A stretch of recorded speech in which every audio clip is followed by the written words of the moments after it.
ಇವತ್ತು ನಾವು ಗಾಡ್ಸಾಯಿ ಗ್ರಾಮ ಪಂಚಾಯತ್ ಹತ್ರ ಇದ್ದೇವೆ. ನಾವು ಲಾಸ್ಟ್ ವೀಕ್ ಇವರಿಗೆ 2 ಮನವಿ ಕೊಟ್ಟಿದ್ವಿ. ಒಂದು, ನಮ್ಗೆ ಕರೆಂಟ್ ಇಂದು ತುಂಬಾ ಸಮಸ್ಯೆ ಆಗ್ತಾ ಇತ್ತು. ಹಣಕುಂಡ್ ಗ್ರಿಡ್ ಇಂದ ಫಸ್ಟ್ ಸಪ್ಲೈ ಇತ್ತು, ಅದನ್ನ ಇವರು ಡಿಸ್ಕನೆಕ್ಟ್ ಮಾಡಿ ಪುನಃ ನಮ್ಗೆ ಕದ್ರಾದಿಂದ ಸಪ್ಲೈ ಕೊಟ್ರು. ಕದ್ರಾದಿಂದ ಸಪ್ಲೈ ಕೊಟ್ಟಿದಾಗ ತುಂಬಾ ಸಮಸ್ಯೆ ಆಗ್ತದೆ. ಎಲ್ಲ ಕಾಡ್ ಏರಿಯಾ ಒಳಗಡೆ ಗೋಯರು ಬಾರ್ಗದೆ ಆ ತರ ಊರಿದಾವೆ, ತುಂಬಾ ಸಮಸ್ಯೆ ಆಗ್ತಾ ಇತ್ತು. ಅವಾಗಿಂದ ಕರೆಂಟ್ ಹೋಗುದು ಬರುದು. ಇಲ್ಲಿ ವಯಸ್ಸಾದವ್ರು ಜನ ಇದ್ದಾರೆ, ಮಕ್ಕಳಿದ್ದಾರೆ, ಎಲ್ಲರಿಗೂ ಸಮಸ್ಯೆ ಆಗ್ತಾ ಇದೆ.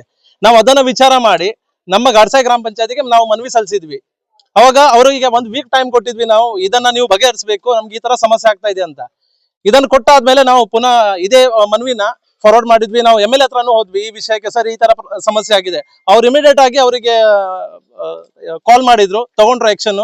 ಸೊ ಮಷಿನ್ ಏನೋ ಹಾಳಾಗಿದೆ ಅಂತ ಇವ್ರು ಹೇಳಿದ್ರು ನಮ್ಗೆ. ಮಷಿನ್ ಅದನ್ನ ತರಿಸಿ ಈಗ ಅದು ಆಪರೇಟಿಂಗ್ ಮಾಡ್ತಾ ಇದ್ದಾರೆ. ಇನ್ನೂ ತನಕ ಅದು ಸಮಸ್ಯೆ ಬಗೆಹರಲಿಲ್ಲ ನಮ್ದು. ನಿನ್ನೆ ತನಕ ನಮ್ದು ಲಾಸ್ಟ್ ಡೇಟ್ ಇತ್ತು 20 ತಾರೀಕು. ಅದಕ್ಕೆ ನಾನು ನಿಮ್ಮೆ ಕ್ಲಿಯರ್ ಕಟ್ ಆಗಿ ಹೇಳಿದ್ವಿ, ಲಾಸ್ಟ್ ಡೇಟ್ 20 ತಾರೀಕು, ಇಲ್ಲಾಂದ್ರೆ 21 ತಾರೀಕಿಗೆ ನಾವು ಪಂಚಾಯತಿಯನ್ನ ದಂಡಿ ಮಾಡ್ತೀವಿ, ಲಾಕ್ ಹಾಕ್ತೀವಿ ಅಂತ. ಇವತ್ತು ನಾವು ಅದೇ ವಿಷಯಕ್ಕೆ ಇಲ್ಲಿಗೆ ಬಂದ್ವಿ.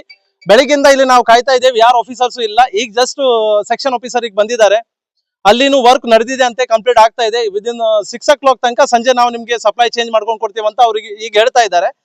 ಸೊ ಇನ್ನೊಂದು, ನಮ್ಗೆ ನೀರಿನ ಸಮಸ್ಯೆ ಇತ್ತು. ನೀರಿನ ಸಮಸ್ಯೆಗೆ ಜನ ನಮ್ದು ಒದ್ದಾಡ್ತಾ ಇದ್ದಾರೆ. ಇನ್ನೂ ತನಕ ಅವ್ರಿಗೆ ನೀರಿನ ಸಮಸ್ಯೆ ಬಗೆಹರಿಸಲಿಲ್ಲ. ನಾವು ಅದೇ ಮೂಮೆಂಟ್ ಅಲ್ಲಿ ಆ ಅಪ್ಲಿಕೇಶನ್ ನಾವು ಕೊಟ್ಟಿದ್ವಿ. ಈಗ ನೀರಿನ ಸಮಸ್ಯೆ ಮಾಡ್ಲಿಕ್ಕೆ PDO ಹೋಗಿ ಎಲ್ಲೋ ಅಡ್ಮಿಟ್ ಹಾಕೊಂಡಿದ್ದಾನೆ. ಸೆಕ್ರೆಟರಿ ಯಾರ್ದೋ ಅಜ್ಜಿ ಮನೆಗೆ ಹೋಗ್ಕೊಂಡಿದ್ದಾನೆ. ಯಾರು ಇಲ್ಲಿಗೆ ಉಪಸ್ಥಿತಿ ಯಾರು ಇಲ್ಲ. ಈ ತರ ನಮ್ಗೆ ಜನರಿಗೆ ಸಮಸ್ಯೆ ಆಯ್ತಾರೆ. ಇವತ್ತು ನಾವು ಅದನ್ನ ಫೈನಲೈಸ್ ಮಾಡಿದ್ದೇವೆ. ಇನ್ನು ಅರ್ಧ ಗಂಟೆ ಟೈಮ್ ಕೊಟ್ಟಿದ್ದೇವೆ. ಮೇಲಿನ ಅಧಿಕಾರಿಗಳು ಅವ್ರು ತಿಳಿಸಿದ್ದಾರೆ, ಇಲ್ಲ ಅರ್ಧ ಗಂಟೆ ಒಳಗಡೆ ನಾವು